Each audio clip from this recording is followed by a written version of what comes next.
Hi, welcome to Way2News. నిన్నటి current affairs లోని 10వ ప్రశ్నకు సమాధానం. నేషనల్ వాచ్ డే ఎప్పుడు? Option A June 18, B June 19, C June 20, D June 21. సరైన సమాధానం option B June 19. National watch డేను ప్రతి సంవత్సరం జూన్ 19వ తేదీన జరుపుకుంటారు. ఈ దినోత్సవాన్ని మొదటిసారి 2017లో నిర్వహించారు. రోజువారీ జీవితంలో ఎంతో ఉపయోగకరమైన సాధనంగా ఉన్న ఈ వాచ్ ప్రత్యేకత గురించి ప్రజల్లో మరింత అవగాహన పెంచడానికి ఈ దినోత్సవాన్ని ప్రారంభించారు. మొదటి ప్రశ్న, మిషన్ నిశ్చయ్ ప్రచారాన్ని ఏ రాష్ట్రంలో నిర్వహించారు? Option A Haryana, B Punjab, C Uttarakhand, D Gujarat. సరైన సమాధానం option B Punjab. Mission Nishchay అనే ప్రచారాన్ని ఇటీవల పంజాబ్ రాష్ట్రంలో ప్రారంభించారు. స్టేట్ పోలీస్, బిఎస్ఎఫ్, వీడీసీల సహకారంతో ఫజిల్కా జిల్లాలో జూన్ 15 నుంచి 21 వరకు ఈ కార్యక్రమాన్ని నిర్వహిస్తున్నారు. మాదక ద్రవ్యాల మహమ్మారిని అరికట్టాలనే లక్ష్యంతో ఈ ప్రచారాన్ని ప్రారంభించారు. రెండవ ప్రశ్న, తరంగ్ శక్తి 2024కి ఏ దేశం ఆతిథ్యం ఇవ్వనుంది? Option A Germany, B Spain, C Nepal, D India. సరైన సమాధానం ఆప్షన్ డి ఇండియా. భారత వైమానిక దళం తన మొదటి మల్టీనేషనల్ విన్యాసమైన తరంగ్ శక్తి 2024ను ఆగస్టు 2024లో నిర్వహించనుంది. ఈ కార్యక్రమంలో Australia, France, Germany, Japan, Spain, UAE, UK, యుఎస్తో సహా దాదాపు 10 దేశాలు పాల్గొంటాయని సమాచారం. మూడవ ప్రశ్న, ఇటీవల వార్తల్లో కనిపించిన ఏడెస్ ఆల్బోపిక్టస్ అంటే ఏమిటి? ఆప్షన్ ఏ దోమ, బి స్పైడర్, సి కప్ప, D చీమా.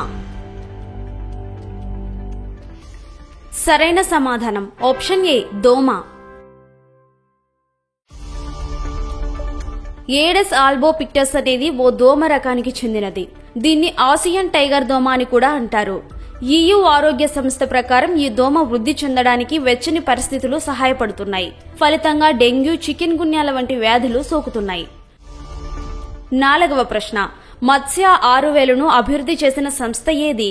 Option A IIT Roorkee, B NIOT Chennai, C IIT Kanpur, D national institute of oceanography. సరైన సమాధానం option B NIOT Chennai. Chennai national institute of ocean technology సంస్థ మత్స్య 6000ను అభివృద్ధి చేసింది. దీన్ని 80 మిల్లీమీటర్ల మందపాటి టైటానియం మిశ్రమంతో తయారు చేశారు. ఇది 96 గంటల ఆక్సిజన్ సరఫరాతో 12 నుంచి 16 గంటల పాటు పనిచేయగలదు. ఐదవ ప్రశ్న, ప్రపంచంలోనే అత్యంత ఎత్తైన రైల్వే వంతెన ఏ నదిపై నిర్మించారు? Option A Yamuna, B Nile, C Chenab, D Amazon. సరైన సమాధానం ఆప్షన్ సి చినాబ్. ప్రపంచంలోనే అత్యంత ఎత్తైన రైల్వే వంతెన చీనాబ్ నదిపై నిర్మించారు. జమ్మూ కాశ్మీర్లో నిర్మించిన ఈ వంతెన మరికొన్ని రోజుల్లో అందుబాటులోకి రానుంది. ఈ వంతెన ద్వారా రాంబన్ నుంచి రియాసీకి రైలు సర్వీసులు త్వరలో ప్రారంభం కానున్నాయి. ఆరవ ప్రశ్న, PM Shri tourism air service ను ప్రారంభించిన రాష్ట్రం ఏది?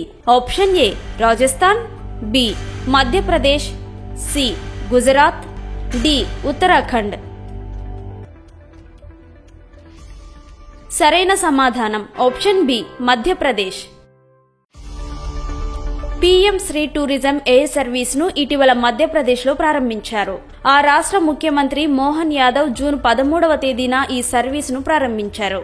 దేశీయ, అంతర్జాతీయ పర్యాటకులను ఆకర్షించడమే లక్ష్యంగా దీన్ని మొదలుపెట్టారు. ఏడవ ప్రశ్న, డావ్లో రచనకు యువ పురస్కార్ని అందుకున్న తెలుగు రచయిత ఎవరు? Option A Jani Takkedasila, B Vivek Sagar, C Raju Samudrala, D Ramesh Karthik Nayak. సరైన సమాధానం ఆప్షన్ డి రమేష్ కార్తీక్. డావ్లో రచనకు రమేష్ కార్తీక్ నాయక్ యువ పురస్కార్ని అందుకున్నారు. నిజామాబాద్ జిల్లా జక్రాన్పల్లి మండలం వివేక్ నగర్ తండాలో సామాన్య గిరిజన కుటుంబంలో పుట్టిన 26 ఏళ్ల రమేష్ కార్తీక్ నాయక్ గిరిజనుల జీవిత గాథలపై రాసిన కథల సంపుటికి ఈ పురస్కారం లభించింది. 8వ ప్రశ్న, హనుమాన్ చాలీసాను ఇటీవల ఆంగ్లంలోకి ఎవరు అనువదించారు?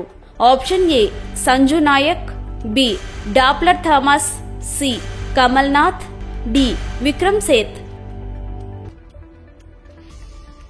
సరైన సమాధానం ఆప్షన్ డి విక్రమ్ సేథ్. ప్రముఖ రచయిత విక్రమ్ సేథ్ హనుమాన్ చాలీసాను ఇటీవల ఆంగ్లంలోకి అనువదించారు. దశాబ్ద కాలంలో ఆయన అనువాదం చేసిన మొదటి రచన ఇదే కావడం విశేషం. దీనికి సంబంధించిన వివరాలను స్పీకింగ్ టైగర్ అనే ప్రచురణ సంస్థ వెల్లడించింది. 9వ ప్రశ్న, టీ20 వరల్డ్ కప్ లో 4 ఓవర్లలో 4 మెయిడెన్లు వేసిన బౌలర్ ఎవరు? ఆప్షన్ ఏ మోరియా, B Narine, C Ferguson, D Boult. సరైన సమాధానం ఆప్షన్ సి ఫెర్గూసన్. టీ20 వరల్డ్ కప్ లో 4 ఓవర్లలో 4 మెయిడెన్లు వేసి న్యూజిలాండ్ బౌలర్లోకి ఫెర్గూసన్ చరిత్ర సృష్టించారు. పసికోన పపువా న్యూగియాతో జరిగిన మ్యాచ్లో ఒక్క పరుగు కూడా ఇవ్వకుండా 3 వికెట్లు తీశాడు.